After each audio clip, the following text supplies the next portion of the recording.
പൗരത്വ നിയമ ഭേദഗതി ബിൽ പിൻവലിക്കണമെന്നാവശ്യപ്പെട്ട് നൈറ്റ് മാർച്ച് നടത്തി. ഇടതുമുന്നണി പോരുവഴി പടിഞ്ഞാറ് മേഖലാ കമ്മിറ്റിയുടെ നേതൃത്വത്തിലായിരുന്നു മാർച്ച് നടത്തിയത്.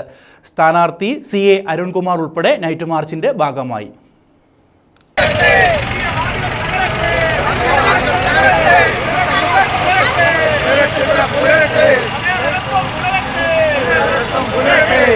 പൗരത്വ നിയമ ഭേദഗതി ബിൽ പിൻവലിക്കണമെന്നാവശ്യപ്പെട്ടാണ് പ്രതിഷേധ സൂചകമായി നൈറ്റ് മാർച്ച് നടത്തിയത്. രാജ്യത്തെ ജനങ്ങളെ ഭിന്നിപ്പിച്ച് ഭരിക്കുന്നതിനുള്ള BJP സർക്കാരിന്റെ ആയുധമാണ് പൗരത്വ നിയമ ഭേദഗതിയെന്ന് പ്രതിഷേധത്തിൽ ആരോപണമുയർന്നു. ഇടതുമുന്നണി പോരുവഴി പടിഞ്ഞാറ് മേഖലാ കമ്മിറ്റിയുടെ നേതൃത്വത്തിലാണ് പ്രതിഷേധ സൂചകമായി നൈറ്റ് മാർച്ച് നടത്തിയത്. പോരുവഴി മയ്യത്തങ്കര ജംഗ്ഷനിൽ നിന്നും ആരംഭിച്ച നൈറ്റ് മാർച്ച് പ്ലാമുക്ക് കൊച്ചുതെരുവ് ജംഗ്ഷൻ ചുറ്റി ചക്കുവള്ളിയിൽ സമാപിച്ചു.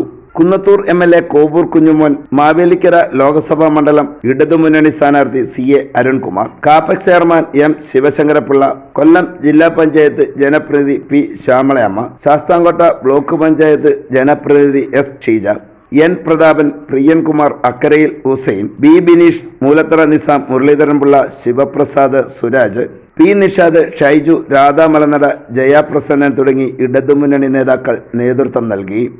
ഇവിടെ ഈ ചക്കുവള്ളിയുടെ തെരുവീതികളിൽ രാത്രിയിൽ പന്തം കൊളുത്തി പ്രകടനം നടത്തി ഈ പറയുന്ന പൗരത്വ ഭേദഗതി നിയമത്തിന്റെ അനുകൂലിക്കുന്ന ആളുകൾക്കെതിരായിട്ട്, രാജ്യത്തെ ഭരണകർത്താക്കൾക്കെതിരായിട്ട് ശബ്ദമുയർത്തിയ പ്രിയപ്പെട്ട സമര സഖാക്കളെ എല്ലാവരെയും ഇടതുപക്ഷ ജനാധിപത്യ മുന്നണിയുടെ പേരിൽ പ്രിയപ്പെട്ട സഖാക്കളെ എല്ലാം അഭിവാദ്യം ചെയ്തുകൊണ്ട് കൂടുതൽ കരുത്തോടു കൂടിയിട്ട് നമുക്ക് മുന്നോട്ട് പോകാമെന്ന് മാത്രം പറഞ്ഞുകൊണ്ട് ന്യൂസ് ബ്യൂറോ, ചക്കുവള്ളി.